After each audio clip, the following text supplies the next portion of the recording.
Netanyahu के America में पैर, दुश्मनों पर बरपा कहर। नेतन्याहू के हिट लिस्ट में किसका नाम?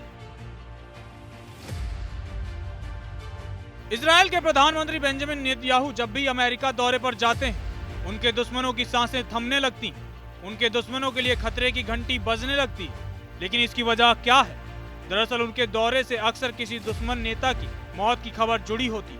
उनके ये अमेरिकी दौरे अक्सर इजराइल के दुश्मनों पर घातक हमलों के साथ जुड़े रहे हैं। अब नेतन्याहू एक बार फिर अमेरिका जा रहे हैं, जहां उनकी मुलाकात राष्ट्रपति डोनाल्ड ट्रंप से होने वाली है। ऐसा ये इनका पहला मौका नहीं है, ये तीसरा मौका है जब नेतन्याहू बीते 6 महीनों में अमेरिका जा रहे हैं। और पिछली बार की तरह इस बार भी चर्चा है कि उनके दौरे के साथ कोई बड़ा दुश्मन मारा जा सकता है, खासकर तब जब अमेरिका और इजराइल दोनों हमास के साथ सीजफायर की कोशिशें कर रहे हैं। लिहाजा ये कोई संयोग नहीं लगता कि नेतन्याहू के अमेरिकी दौरे के दौरान इजराइल के दुश्मन मारे गए।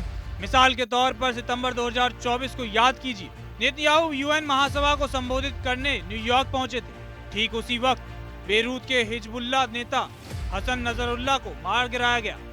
फिर जुलाई 2024 में जब उन्होंने अमेरिकी कांग्रेस को संबोधित किया, तो कुछ ही दिनों में ईरान की राजधानी तेहरान में हमास नेता इस्माइल हनिया को निशाना बनाकर खत्म कर दिया गया।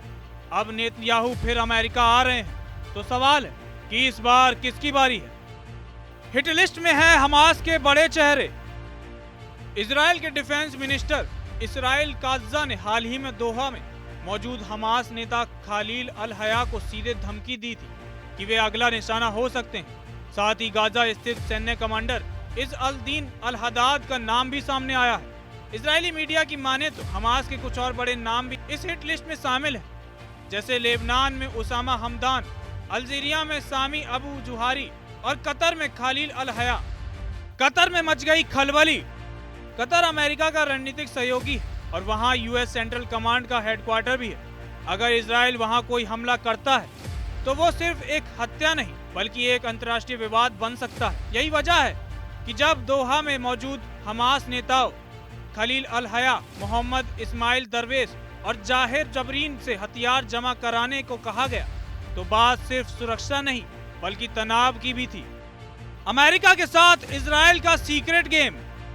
मिडिल ईस्ट की एक खबर के मुताबिक इस पूरी कहानी का दूसरा पहलू यह है कि अमेरिका इस वक्त गाजा में एक संघर्ष विराम की कोशिश कर रहा है।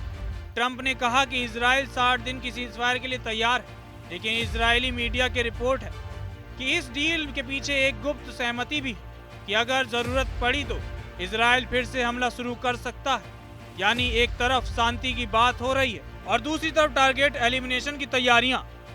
बेंजामिन नेतन्याहू का ये दौरा उनके दुश्मनों के लिए काल बनकर आ सकता है और इस बात की चर्चा भी है कि कौन हो सकता है नेतन्याहू की हिट लिस्ट में शामिल, कौन होगा निशाना, किसको पड़ेगी अपनी जान गंवानी। क्या वो ईरान के supreme leader Ayatollah Ali Khamenei होंगे, या फिर हमास के बड़े नेता, या फिर कोई और? आपको क्या लगता है इस हिट लिस्ट में इस बार होगा किसका नंबर?